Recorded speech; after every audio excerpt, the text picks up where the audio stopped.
Selamat malam, Tribuners. Program Tribuners on Focus malam hari ini kembali membersamai Anda bersama dengan saya Nila Irda. Tribuners, pemerintah dan nama Presiden Joko Widodo terus dicatut dalam sidang sengketa Pilpres yang masih bergulir hingga hari ini. Yang mana pihak baik itu dari Paslon 1 Anies Imin dan juga 03 Ganjar Mahfud sama-sama menganggap bahwa Presiden Jokowi ikut campur dalam kemenangan Prabowo Gibran. Bahkan yang terbaru, kubu Ganjar juga meminta 4 menteri Presiden Jokowi hingga ada nama Kapolri untuk bisa datang ke sidang Mahkamah Konstitusi dan memberikan kesaksiannya. Untuk membahas hal tersebut, Tribuners sudah tersambung bersama saya melalui sambungan Zoom. Ada pengamat politik dan Citra Institut, ada Bang Efriza. Bang Efriza, selamat malam. Terima kasih banyak sudah bergabung. Terima kasih banyak untuk Manila Irda dan rekan-rekan dari Tribun, dan khususnya juga Tribun News. Terima kasih undangannya. Baik, terima kasih kembali Bang Efriza untuk kesempatannya bisa berbincang bersama dengan saya pada kesempatan hari ini. Bang Efriza, saya ingin minta pengantar terlebih dahulu dari Bang Efriza ini mengamati bagaimana jalannya sidang di Mahkamah Konstitusi, yang mana kalau kita amati titik berat pelanggaran yang disoroti oleh kubu yang menggugat begitu ya Bang ya, adalah soal keterlibatan pemerintah dan juga Presiden Joko Widodo, bukan fokus pada selisih hasil suara dari keputusan rekapitulasi akhir dari KPU Bang. Ya, terima kasih Mbak Nila. Dan hal yang menarik memang untuk sengketa saat ini, hal yang menarik dan saya yakin MK ini harus mengambil keputusan yang luar biasa, penting, luar biasa, penuh kehati-hatian, karena yang diperdebatkan seperti tadi dibilang bukan sengketa hasil. Ya. Namun yang kita perdebatkan ini adalah perdebatan masuknya dalam kategori, kalau di bahasa sarkas, akademisi. Jadi ini seperti layaknya PHPU atau sengketa dari hasil Pilpres, yang hadir di sana itu lebih kepada narasi atau bahasa-bahasa yang inilah narasi akademisi tentang kecurangan, tentang tidak etis, tentang usaha diskualifikasi. Namun, kita melupakan bahwa satu sisi MK ini harus benar-benar berhati-hati karena pertama, narasi ini adalah narasi persepsi, asumsi, opini. Nah, ini yang perlu kehati-hatian. Dan yang kedua, MK juga harus hati-hati. Persepsi ini tentu saja harus disertai alat bukti, bukan ngawang-ngawang, bukan imajinasi. Dan yang ketiga, kenapa harus ada alat bukti? Karena kalau seandainya ada diskualifikasi, MK menjadi lembaga yang satu sisi bukan saja mengabaikan konstitusi, mengabaikan demokrasi, tapi sisi yang lain MK menjadi lembaga yang melegitimasi, menggagalkan legitimasi masyarakat. Kenapa? Karena perbedaannya cukup jauh, sekitar 50 juta suara. 50 juta suara harus diabaikan, harus disingkirkan, yang mereka sudah memilih Pak Prabowo Gibran dengan persepsi saja, imajinasi saja. Bahkan kalau kita bahasa sarkas, jangan sampai MK melegitimasi suara rakyat untuk kepentingan para calon capres yang tidak negarawan, para capres yang tidak siap kalah, para capres yang tidak mengerti ini sekedar kompetisi, bukan rival.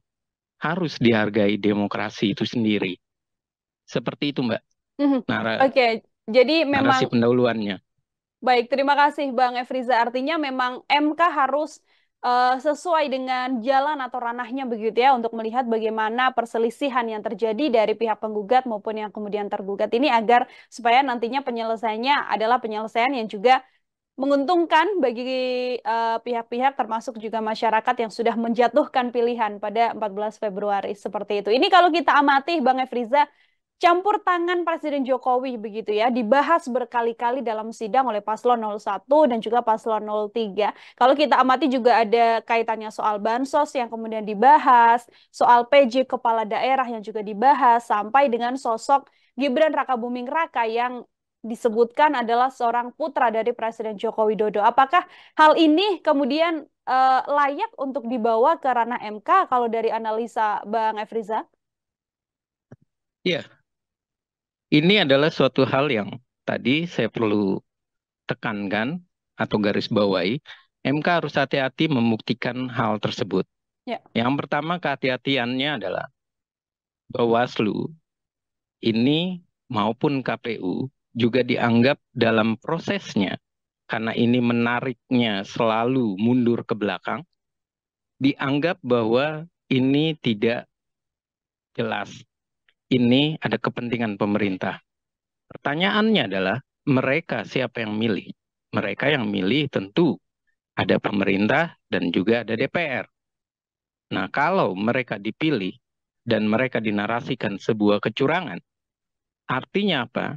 Ini ada hal yang memang sudah seperti by design, tapi bukan versinya pemerintah, tapi versi pemerintah dengan partai politik saat itu, penguasa partai politik saat itu, ya tentu PDI Perjuangan. Itu yang perlu kita garis bawahi. Satu, kalau seandainya narasinya kenanya atau diarahkan kepada institusi proses penyelenggara pemilu dalam hal pemilihan mereka. Yang kedua, kalau diarahkan kepada keputusan MK, lagi-lagi keputusan MK pada dasarnya juga ada hubungannya dengan DPR, dengan pemerintah, dan mengapa mereka hanya diam saja ketika misalnya PKPU dibuat, dan mengapa mereka mengabaikan hal tersebut, tidak merespon. Lagi-lagi, ini menjadi pertanyaan, adakah memang ini kesepakatan bersama? Kongsi jahat bersama, bukan hanya pemerintah, tapi juga partainya sendiri. Nah, ini perlu menjadi catatan. MK perlu hati-hati melihat ini. Dan berikutnya adalah, kalau ditanya soal bahwa ini adalah permainan bansos, bansos itu tentu bisa besar. Itu karena apa? Karena disetujui di parlemen. Kenapa? Karena semua pada setuju. Dan berikutnya, apakah bansos ini bisa menjadikan sebuah argumentasi bahwa masyarakat ini memilih karena bansos? Saya rasa tidak. Sudah banyak penelitian, hasil riset. Yang pertama membuktikan bahwa adanya asas langsung umum bebas rahasia, luber dan jurdil. Bagaimana cara membuktikannya? Di dalam sebuah pemilihan umum, apakah dipotret? Nggak boleh membawa foto. Lalu bagaimana caranya? Intimidasi para pejabat daerah. Seperti itu. Apakah para pejabat daerah itu konsisten selalu mendukung pemerintah? Nggak juga. Bisa jadi mereka mencari aman, zona nyaman. Mereka memilih untuk mengiyakan tapi tidak menghasut masyarakat atau mengintimidasi masyarakat. Dan berikutnya, apakah politik bansos ini kemudian orang yang sudah suka dengan 01 tiba-tiba merubah pilihan ke 02? Saya rasa juga tidak. Karena masyarakat kita bukan masyarakat yang menerima duit misalnya sebesar 300.000 ataupun 1 juta lah. Kalau seandainya mau ditaruh besar gitu. Kemudian ia mengabaikan pilihan. Enggak juga. Dan berikutnya, yang menjadi pertanyaan, yang menggelitik adalah, yang nyeleneh adalah, kalau memang bansos itu menjadi penyebab masyarakat memilih calon-calon atau memilih Gibran dan Prabowo, pertanyaan nyelenehnya adalah, programnya Ganjar sama Anies kemana? Nggak diperhitungkankah oleh masyarakat? Nggak menarikkah? Rekam jejak Anies sama Ganjar kemana? Nggak masuk logika kah di masyarakat? Nah, ini yang harus diperhitungkan, bahwa masyarakat juga rasional. Masyarakat bisa melihat mana yang layak dan mana yang tidak. Dan kalau kita baca lagi, ada perbedaan antara eksekutif daerah saat Pak Jokowi menjadi gubernur, kemudian menjadi presiden, itu karena dianggap berhasil. Sementara Pak Anies dengan Pak Ganjar, itu karena mereka dianggap gagal.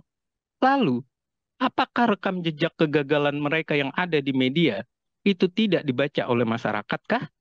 Atau masyarakat dianggap buta dan tuli, bodoh, seperti itu terus narasinya? Saya rasa tidak. Dan ini membuktikan bahwa jangan sampai narasi-narasi yang masuk di MK, narasi akademisi, itu seperti menggambarkan bahwa masyarakat kita adalah masyarakat terbodoh untuk Hmm. memilih saja. Dia tidak bisa menggunakan otaknya. Dia tidak punya TV, dia tidak punya YouTube, dia tidak nonton debat capres. Kalau sampai seperti ini narasinya, 50 juta orang, dan bahkan sudah dinyatakan dalam hasil survei, dalam hasil media, bahwa 50 juta orang yang menerima itu bukan hanya kubu 02, tapi juga kubu 01 dan 03. Lalu kemana mereka? Konstituen mereka kemana? Nah, ini adalah bukti bahwa pada dasarnya politik bansos ini narasi yang sumir. Bahkan kalau 2009 kita tarik, di eranya Pak SBY, bansos itu lebih gila. Diturunkan BBM, satu sisi, kemudian bansos dikasih, kemudian apa yang terjadi? Terpilihnya SBY kembali, tapi lihat, tidak ada narasi yang membodohi masyarakat. Tidak ada narasi yang bahwa masyarakat itu dianggap bodoh. Tapi kenapa di eranya Pak Jokowi sekarang ini terkesan bahwa masyarakat ini sangat bodoh? Cuma masalah perut, akhirnya pemilihan tidak lagi dilihat dengan cara rasional. Hmm. Ini bisa dilihat bahwa 50 juta begitu ya Bang Efriza, ini terlalu besar untuk hitungan bahwa bansos ini memang digelontorkan hanya untuk membuat masyarakat memutuskan untuk memilih paslon 02. Karena nyatanya tadi disampaikan pula oleh Bang Efriza, 01 dan juga 03 pendukungnya juga sama-sama menerima bantuan sosial tersebut. Seperti itu, Tribuners. Bang Efriza, itu terkait bagaimana kemudian bantuan sosial ya, dan juga dugaan atau dalil dari gugatan terkait campur tangan dari Presiden Jokowi. Namun ada juga permintaan dari kubu Ganjar Pranowo yang juga meminta ada 4 menteri kabinet presiden yang kemudian akhirnya diputuskan oleh Mahkamah Konstitusi akan dipanggil begitu ya sebagai saksi. Ada beberapa di antaranya seperti yang bisa saya sebutkan Bang, ada Muhadjir Effendi, kemudian ada Menteri Keuangan Bu Sri Mulyani sampai Bu Risma, dan juga Menteri Koordinator Bidang Perekonomian Pak Erlangga Hartarto. Dengan hadirnya 4 menteri ini nantinya, kalau dari analisa Bang Efriza akan seperti apa jalannya persidangan, Bang? Iya, kalau saya melihat nantinya para menteri ini juga sama. Mereka juga akan sadar bahwa mereka ini dibenturkan. Dan narasi ini adalah narasi yang saya rasa narasi yang sangat tidak mendidik, membenturkan pemerintah dengan para menterinya, pembantu presiden dengan presidennya. Dan saya rasa mereka pasti narasinya adalah mereka mengambil keputusan, pengambilan keputusan maupun alokasi nilai di dalam politik itu semua dilakukan secara bersama-sama, kesepakatan bersama. Jadi kalau mereka dilihat bahwa mereka adalah kubu dari pasangan 01, kubu pasangan 02, ataupun kubu yang menguntungkan 03 sekalipun, saya rasa mereka juga objektif, mereka punya independensi, dan mereka tidak mau kayak Bu Sri Mulyani misalnya, walaupun mereka bergesekan dengan Pak Jokowi, tapi kalau di sidang MK, saya yakin bisa jadi Bu Sri Mulyani tidak mau dia digiring bahwa dia adalah pendukung dari PDI Perjuangan, bahwa dia adalah barisan dari pendukung PDI Perjuangan. Walaupun misalnya dalam saat pemilihan umum dia memakai baju hitam, artinya berkabung seperti yang waktu itu dinarasikan bahwa demokrasi kita berkabung. Tapi saya yakin Bu Sri Mulyani tidak akan melakukan hal yang konyol seperti itu karena reputasi dirinya, bagaimana posisi dia sebagai Menteri Keuangan. Dan ini tentunya lagi-lagi kita harus berbicara bahwa politik bansos ini bukan hanya dilakukan di eranya Jokowi periode keduanya saja. Periode pertamanya pun dilakukan, dan ini pun yang melakukan dan yang berkuasa adalah PDI Perjuangan. Jadi kita harus memikirkan bahwa ini Jokowi adalah seorang partai politik. Dia dicalonkan oleh partai politik dan dia kader PDI Perjuangan. Jadi nggak mungkin politik bansos bisa dikatakan tanpa keterlibatan PDI Perjuangan. Bahkan di daerah pun banyak ditemukan bahwa mereka menarasikan kalau tidak memilih atau tidak mendukung PDI Perjuangan, maka bansos tidak diturunkan, tidak dijalankan. Artinya, lagi-lagi yang saya katakan, politik di Indonesia, di nasional berkata apa, di daerah berkata apa. Dan mereka harus tahu bahwa yang memberikan dukungan terbesar ya tentunya partai penguasa. Yang memberikan jalan pemerintah mengambil keputusan ya tentunya penguasa politik. Dan jangan salahkan pula bahwa mensosnya itu adalah mensos PDI Perjuangan. Ya. Jadi mana ada mensosnya tidak mengerti sama sekali, PDI Perjuangan tidak mengerti, dan Pak Jokowi berjalan sendiri. Dan lebih anehnya lagi, kita bisa melihat bahwa yang marah-marah adalah kubunya, tim relawannya Ganjar. Tapi lihat di elit partainya PDI Perjuangan, Bu Puan Maharani sudah menyatakan bahwa dia legowo kalah. Bu Puan Maharani bertemu dengan TKN. Dan ini artinya apa? Mereka sudah merajut kebersamaan. Kenapa Ganjar tidak pernah mau mengakui kalah? Artinya dengan hadirnya 4 menteri dari Presiden Joko Widodo yang diminta oleh tim hukum dari Ganjar Mahfud ini, Bang Efriza, sedianya bisa menjadi blunder dan justru merugikan sendiri bagi pasangan Ganjar Mahfud dan bisa menguntungkan paslon 02 karena benar-benar tidak ada kaitannya antara menteri-menteri dan juga kinerja Presiden Jokowi dengan kemenangan Prabowo Gibran.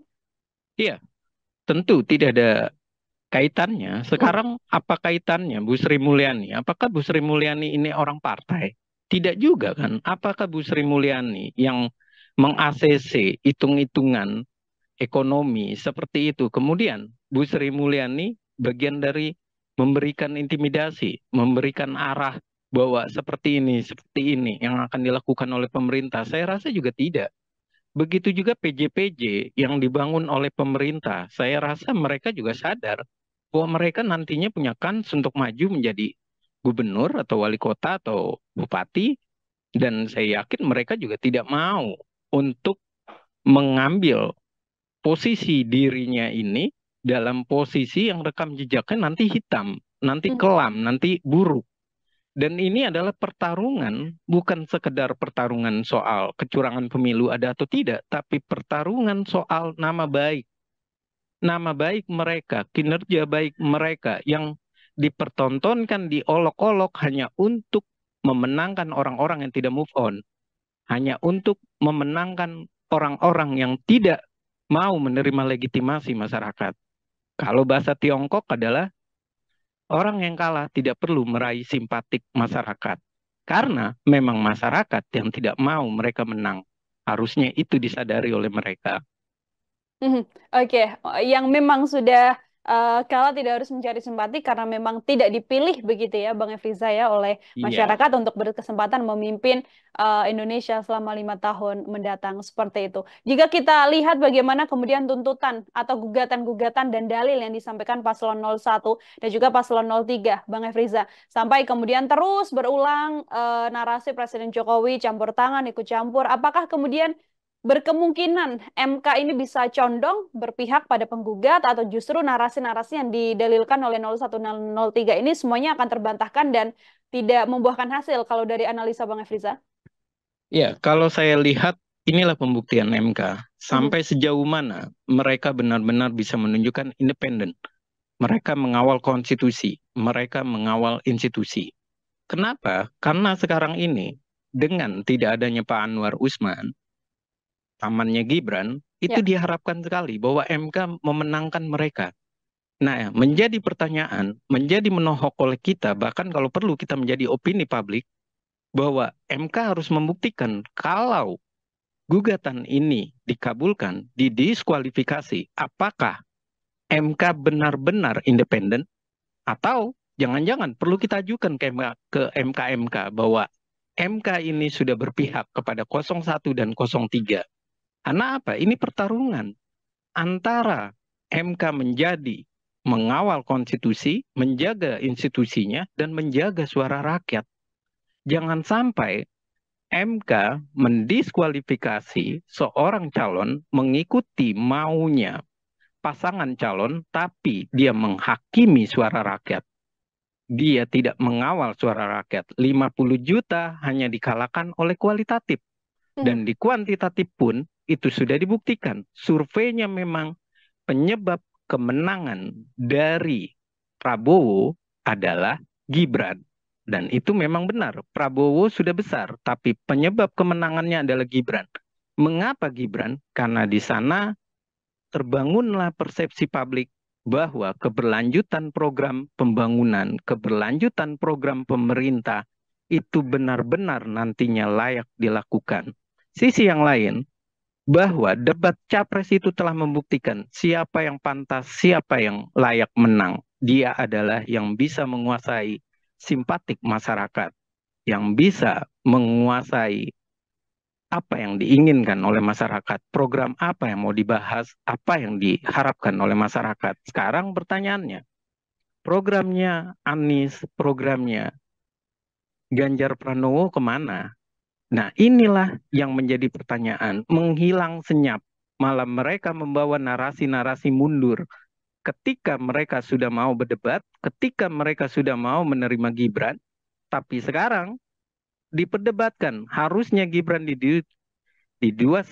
didiskualifikasi sejak awal. Nah, kalau memang mau didiskualifikasi sejak awal, kenapa mereka mau menerima? Kenapa Anies begitu gembar-gembor tentang etis dan etis, tapi ternyata tidak ada hasilnya etisnya Anies. Malah, ini adalah tindakan tidak etisnya Anies, tidak mau mengakui kemenangan rakyat. Ini tidak etisnya Anies, tidak mau mengakui legitimasi rakyat bukan untuk dia. Ini adalah bukti bahwa Anies bukan seorang akademisi yang tenang, bukan seorang negarawan, tapi Anies adalah seorang yang terobsesi akan kekuasaan. Oke, baik, Bang Efriza. Terakhir dari saya, Bang, ini juga kemudian bisa menjadi catatan juga kalau dari kacamata Bang Efriza.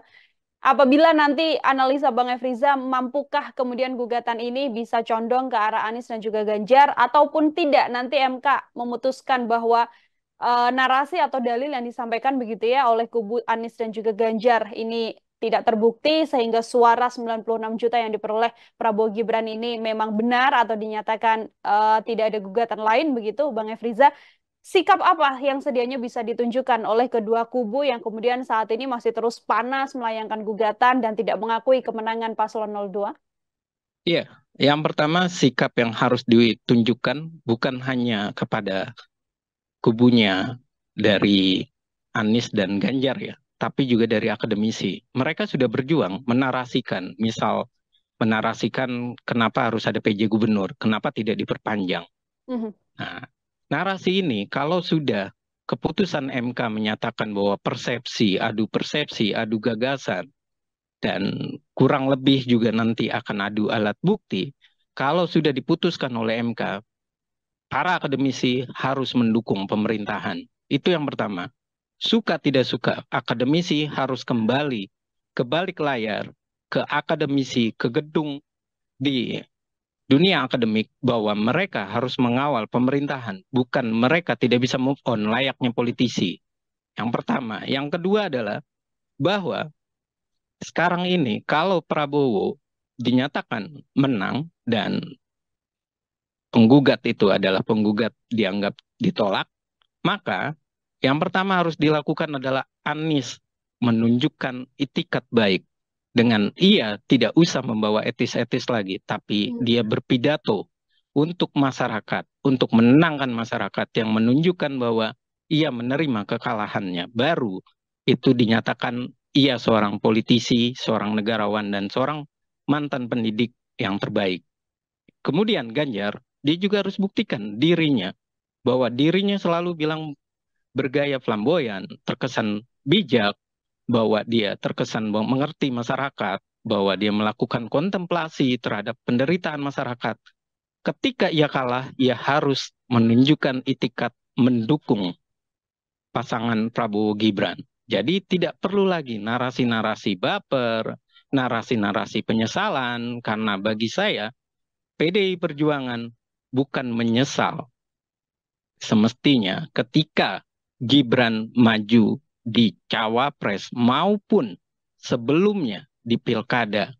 Kenapa? Karena Gibran itu adalah anugerah. Ketika dia maju di Pilkada, PDI Perjuangan mendapatkan calon. Ketika ia memang maju di Cawapres, penuh dengan dinamika, dan kita sudah bisa menerima proses itu, tentunya ini adalah anugerah karena nantinya anak-anak muda di Indonesia bisa maju untuk di Cawapres. Dan itu sebenarnya poin yang perlu juga dicatat ketika misalnya keputusan MK sudah datang. Dan berikutnya, tidak perlu lagi ada aksi-aksi yang menyatakan bahwa akan ada demo segala macam. Karena kalau sudah keputusan MK, sudah layak militer untuk turun, untuk menjaga keamanan. Dan demokrasi bukan berbicara tentang orang per orang, individu, tapi demokrasi menjamin ketertiban, keamanan, kesejahteraan masyarakat secara bersama-sama. Itulah demokrasi. Jadi tidak boleh lagi ada narasi bahwa mereka tidak bisa atau mereka tidak move on. Lebih baik PDI Perjuangan menunjukkan sikap seperti 2019. Ia bergabung dengan pemerintahan. Ketika ia menawarkan paket pemerintahan bersama, memenangkan Jokowi, kemudian mendapatkan Pak Prabowo sebagai menteri. Kenapa PDI Perjuangan tidak bisa melakukan itu? Sementara Bu Puan Maharani sudah menunjukkan itikat baik dan berjiwa besar. Itu catatannya, Mbak, untuk Baik, penutupnya. terima kasih.